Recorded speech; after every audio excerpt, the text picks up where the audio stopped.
So this is going to be the first in a series of videos talking about chords on bass. Now we're going to first look at the pros and cons of playing chords on bass, and if you can make it through this video and still want to approach bass with a chordal concept, more power to you, because there's a lot more cons than there are pros. We're going to first start with the cons.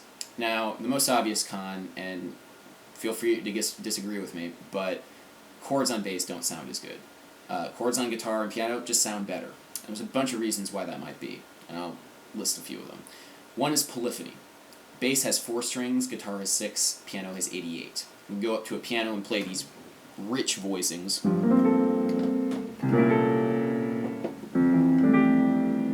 No problem. 6, 7-note voicings, play through them like butter. Look at the bass, there's no way I can make that sort of rich sort of sound on the bass. It's just not possible.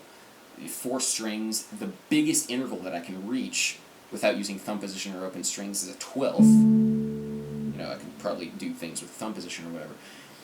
I just can't get that sort of lush sound on bass. Now, I might not need it, I might not want it, but by the very physical nature of the bass, a chordal concept is going to be simpler and cruder. You can't get the lusher, more exotic sorts of sounds out of the bass. Okay, cool. Why else might bass chords not sound as good? Well, the main reason, I think, is the bass is a lower interval limit violating instrument. What do I mean by that? Now, lower interval limits are this arranging concept that I believe came out of Berkeley, which basically describes why intervals might sound muddy. And basic rule, I guess rule or idea, is that if the top note of an interval is below the middle D of a bass clef, that interval and all the notes in that chord is going to sound like mud.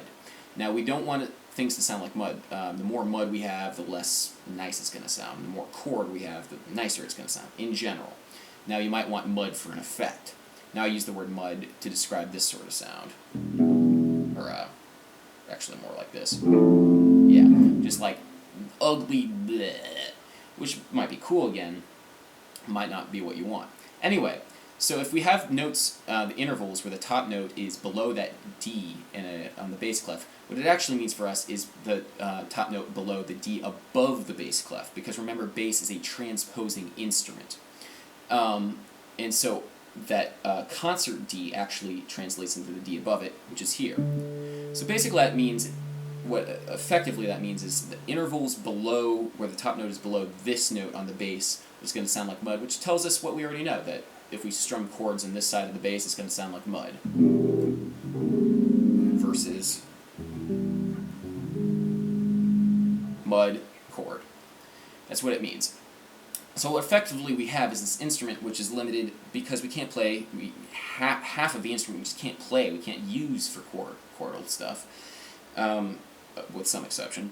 We just have this, we can't reach larger than a 12th, just generally very limited instrument for playing chords.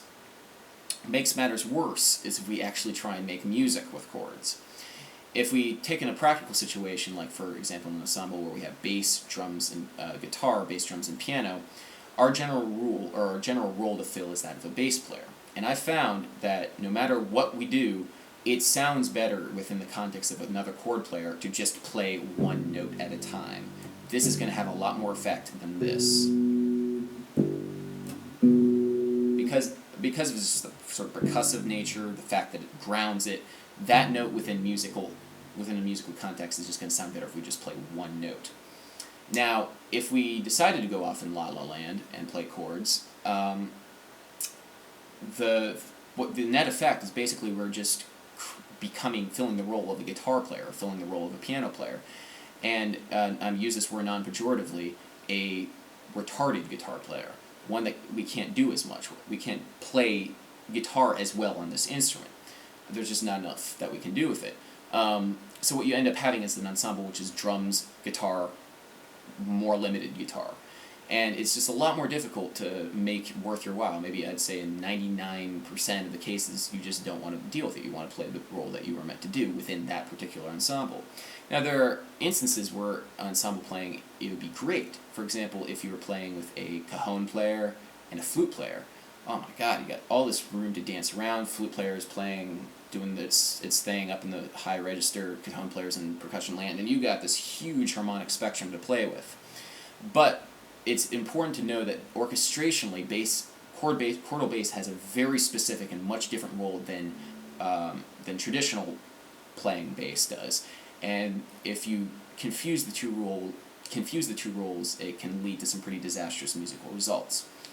Anyway, all those cons aside, what are the good things about playing chords on bass? Well, because of the thicker strings, chords on bass sound bigger. You get much more bang for the buck on each individual note because there's more harmonic content in each string. For example, I could play this chord on guitar.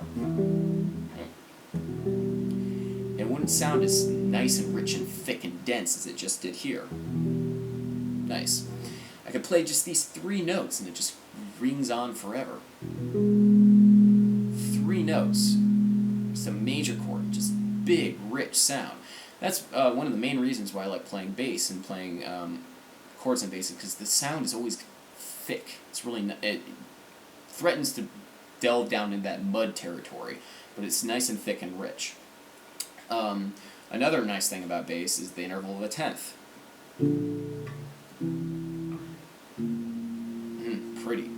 Now, there's something about the interval of a tenth that's also really nice and resonant in the lower intervals of any instrument, and in fact, there's some composition textbook somewhere that recommends messing around with the tenths and the lower register of a piano, just because it's really nice and resonant, the same way that we can mess around with tenths in the lower register of a bass. You know, something about that, and there's the whole, like... There's that whole nice little riff there. Finally, and this might not be seen as a pro to some people, but it's definitely a pro to me, it makes you do more with less, and it makes you really think outside the box in order to get there. With a guitar player, you would generally, first starting out, you'd have, on typical jazz voicings, root, third, seventh, and then a tension on top. And if you translate that to bass, it gets this really sort of hackneyed, overdone sound, which I'm sure you know quite well. Fly Me to the Moon, for example.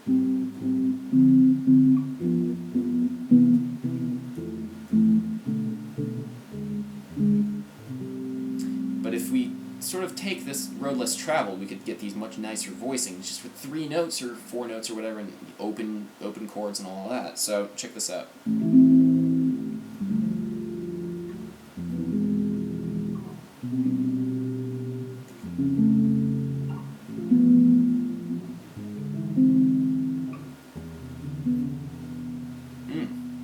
A lot more interesting combinations there, and I was forced to do that because anything less than that ends up sounding not good. So it's cool to sort of force yourself to think of all these other different ways to create these other intervallic combinations, removing notes from chords that don't belong there, or, you know, in a minor 7th chord, maybe not even playing the 3rd, or maybe not playing the 7th, and creating these sort of shells of voicings and sort of these impressions of voicings, and really thinking in terms of intervals and what the bass can sound like versus trying to really do what a guitar does. You're actually trying to create this whole different sound and try and think outside the box. Anyway, I hope that gave you sort of a general gist of the pros and cons. We'll get a little bit more into later the specifics of creating, practicing triads up and down the bass. But I hope that at least gave you sort of an idea of my thoughts on why do it and why not do it. Anyway.